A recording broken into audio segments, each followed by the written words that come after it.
Hello viewers, welcome to Ibile.tv. My name is Nimat Alesh Lawyer. This is Good Morning Lagos. Good morning, everybody. My name is Lucky. Looking lovely, Nima. Thank you. It's Friday. I need to look down for myself. Are you going somewhere? No, I'm not funny enough. All right. I'm just going to be in the office today, so it's all good. You didn't even compliment me. What's the problem? Why are you jealous? I'm not looking you nice. Just said I'm looking nice, so I need to first take the moment for myself first. Then I'll now consider if nice. I would actually say it to you or not. Be nice. It's a Friday now. Well, it's a Friday, but you're not looking bad though. Let's give them the news bit for today then. All right, we'll be starting off with the Punch newspaper. APC NEC adopt direct presidential primary, indirect for governors and others. The National Executive Committee of the All Progressives Congress has adopted the direct primary method for the selection of its presidential candidates. It also agreed that states should adopt the mode of primary that best suits their peculiarities from among the methods specified in the party's constitution. The party, however, said states that would adopt the direct primary method should notify the National Secretariat in writing before doing so. Clark, Adebanjo, Abdullahi, Ezeife attacked president over anti-rule of law comments. Some elder statesmen, under the auspice of Nigerian elders and leaders, on Thursday expressed anger over a statement by President Muhammadu Buhari that his administration would continue to place national security and interest above the rule of law. The elders, who were drawn from the Yoruba socio-cultural group Afenifere, Pan-Nigerian Delta Forum, Middle Belt Forum, Northern Elders Forum, and Ohaneze Ndigbo, described the president's position as an attempt to rewrite the constitution and a calculated assault on constitutional governance and the rule of law and democracy. And on The Guardian, AFCFTA ratification deadline suffers setback with only 7 signatories.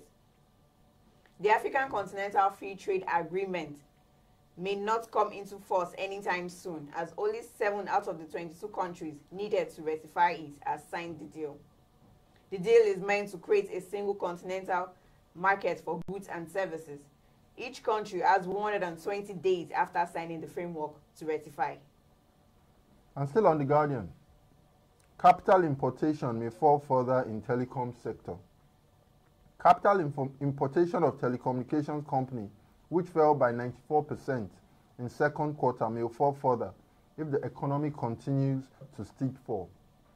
Capital importation is divided into 3 main investment types: foreign direct investment, portfolio investment, and other investments, each comprising various subcategories.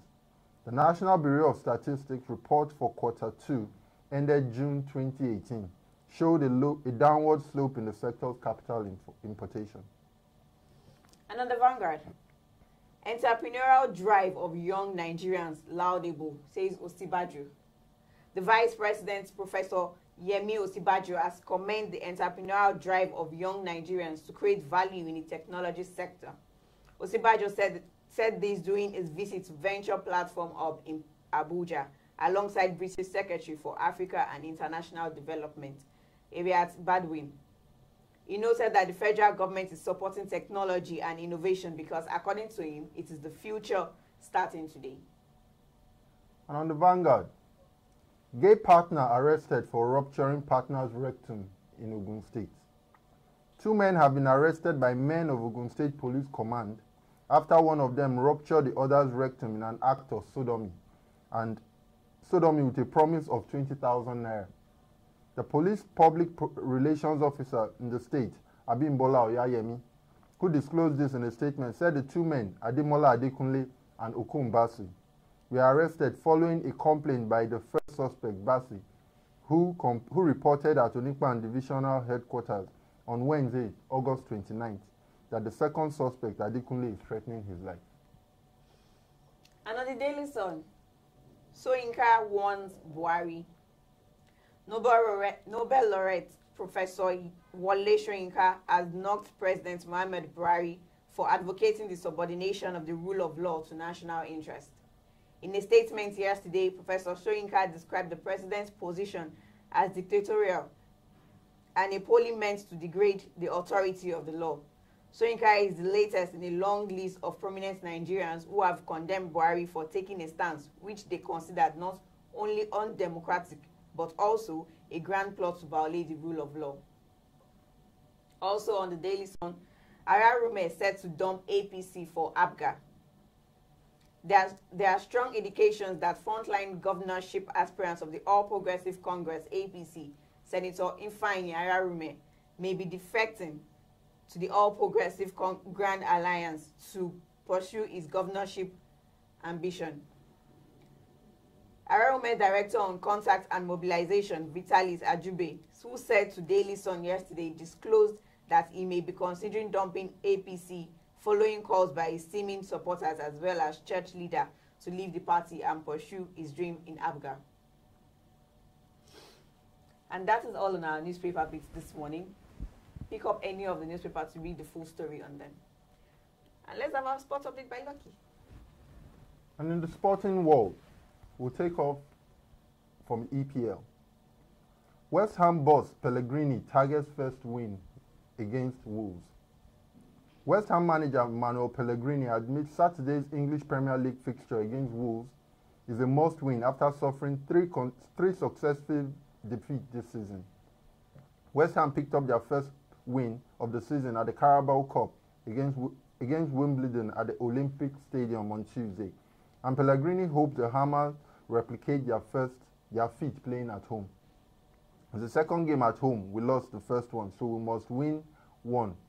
We knew it would be a tough start to the season, Pellegrini said in his pre-match interview on Thursday. And moving on, goal hero Alalade backs Enyimba to win Nigeria's first Confederations Cup. Enyimba winger Wasiu Alalade has backed the People's Elephant to win a first CAF Confederation Cup title, following their last gasp 1-0 win against Congo CAR Brazzaville in their Group C encounter at home on Wednesday. And then Ojo joins Reims on a one-season loan deal from Liverpool. Nigeria-born winner Seyi Ojo has joined French Ligue 1 side Stade Reims on a season loan deal from Liverpool. The 21-year-old winger spent last term on loan at Fulham, helping the club win promotion to the Premier League via the playoffs, scoring 4 goals from 22 championship appearances. Off to Stade Reims for the season, straight face on. Time to go hard, Ojo tweeted via his official Twitter handle. And on the UEFA Player of the Year award, Modric beat Ronaldo and Salah to win the coveted award. Croatia star Luka Modric has been named the UEFA Men's Player of the Year for 2017 to 2018, seeing off competitions from Cristiano Ronaldo and Mohamed Salah. The Real Madrid midfielder was crowned at the ceremony for the Champions League group stage draw on Thursday. Modric, who has been with the Spanish side since 2012, featured 11 times as Madrid continues their dominance in the Champions League, scoring once and adding a single assist. His former teammate Ronaldo, who scored 15 goals in last season's competition and winner of the previous 2 awards, and Liverpool star Salah were considered leading candidates due to their respective displays in attack. But Modric, who also claimed the golden ball at the World Cup, won the most votes from coaches and journalists to seal the award. He said, "I would like to dedicate this to my coaches and my teammates. They are there in the good moments and also not so good moments, so this is for them." So we congratulate Luka Modric, although a whole lot of people have been tilting towards the Ronaldo side of things, saying Ronaldo is a better player, Ronaldo did a whole lot, unlike Modric just winning playing in the World Cup, and that's it. But that's everybody's opinion, someone else's opinion, and that's all on sports for today on Ibele.tv. Okay, so let's take a look at our weather report for today.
things. It's going to be cloudy with slight showers of rain with temperatures as low as 24 and high as 28 degrees at night time. So it's a lovely day as usual. You might expect rain, but it doesn't really mean it's always still a lovely day in Lagos. So Nima, lovely day, beautiful you. Yes, what next? yes. Lagos trend. That is what is next on our agenda for today. Mm. Our Good Lagos looking. trend today. We'll be looking at what is trending on the Lagos State government page on Twitter. Mm. Okay, so the big story that happened this week was the visit of the Prime Minister to Lagos. That was the talk of town. It was everywhere. Yes, yes. I think she even called us that she was coming. They Yes, were not ma'am. able to make it. But But you know, now these things are it's not easy. just man. try your best to different things just happen. A visit to Lagos changed a whole lot of things. Yes, There was the indeed. signing between Nigeria and Britain. So Mm. it was a very good visit and very courtesy visit. Strengthening the relationship between Britain and Yes. Lagos states. Yes. And I like the fact that she came to Lagos first. Exactly. Yeah, and Governor Akim Miambode expressed optimism in strengthening the relationship between Britain and Lagos and he vowed that his administration would do whatever it takes to achieve that goal. So Lagos State is looking at a very strong partnership with, between Britain and Yes. the state, being a commercial nerve center and all that. So it's expected that very soon things will begin to pop up in different parts of Lagos. What else trended? Okay, then we have the story about the last one, the Lagos State Water, that was commissioned yesterday by the Commissioner of Justice, Mr. Adenichi Kazim. It was commissioned with a ferry terminal and a car park along the axis of Falomo. That was just commissioned, and it will really solve a whole lot of things. Since now it's going to be in operation, there won't be that I can't get from here to Falomo, I can't through the waterways. In fact, it's going to be amazing. And I just like the fact that waterways are now becoming to be the next new transportation system in Lagos. And it's very fast, extremely fast. Within 15 minutes, you're at your location. The location like, it actually take you like an hour to get there. Within 15 minutes, you're there. So it's all good. And you know, the beautiful thing about the terminal is that although they commissioned the terminal as well as the car park, Yes. I was reading online where they said even on the waterways are still going to be highways. They will demarcate it so your boats are not going to capsize against each other. So even at night you are on your boat, or if you decide, if you are the one with so much money, you can buy a yacht and your yacht can just go on the waterways and no capsizing. And it's a beautiful one, a very lovely one. Last one, Yes. the And I Lagos like the State name of the Water terminal, Five Authority, Cowries. yeah, 5 carries. And to enlighten us further, the 5 carries, why it was called 5 carries. You know, we were talking about it last time on Historic Lagos. Yes. That very part of Bridge, Lagos, yes. there used to be a bridge and you had to pay 5 Five carries carries. to move from Falomo to the other side. So it has always been known as 5 Carry Creek. So I guess the Lagos State government just said, let's have that Agree name then. back, and it's now named the 5 Carry Yes, Terminal. because So we believe in culture and Beautiful, heritage. So we beautiful. need to keep it intact. you should see that place at night. You should see that place at night. Lagos is beautiful. Wow. All right, what else? Okay, so there was a literacy level education in Lagos that was organized by the Action Health Incorporation. Okay. And also, we have the government to improve economy with energy security. And there was a conference that was held in place for that. Hmm. And what else should we Yeah, look I at think again? we failed to mention should I say, intervention the governor's wife had with Okay, the youth in Lagos. yes. And where she yes. told them that, look, stay off drugs, the Yes. tramadol and all that, stay away from that, and that will really take your life further than staying on drugs. So she advised youth at that meeting, that, Yes, at the lecture at at the last. lecture in Lasso, that you have to, so you can forge well in Yes, life. and focus, because they And won't take you focus. anywhere. It won't lead you Exactly. anywhere. So cultism, drugs, and other social vices that you know would implicate you Mhm. in the future, you should ensure that you stay off them. Yeah. All right. I think that's all that happened. Yes, that was basically all that we saw. That's all that happened. Say no to drugs, cultism, and other vices. We'll leave you with that on ibile.tv while Nimat wraps things up. on our Yes, program. and wrapping it up, of course, with the quote for today. And the quote states that one day you'll be just a memory for some people. Do your best to be a good one. I hope we're memories in your lives. Yes. Every day you see us on TV, you see us on social media, you see us everywhere. We hope to be good memories in your life and hopefully give you the best from our Yes. own part of So time. do ensure that whatever memory you are going to keep with people, ensure it's a good one, that when you are gone, They they'll be can able to say- always, they'll always look back to when, yes, to always say good things about you. So, yeah, true. Yeah. so with this, we've come to the end of the program. Do ensure you subscribe to our YouTube channel, follow us on our social media pages at ibile.tv. That's IBILEGOT.tv. And ensure you drop your comments, 1 or 2, on each platform. It's TJIF. Have fun. Be good. Right, bye.